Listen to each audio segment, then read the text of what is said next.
How do you approach learning a difficult program?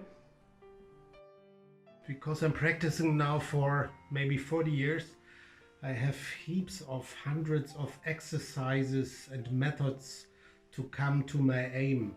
And actually practicing is for me to change very fast between these long time trained methods and exercises.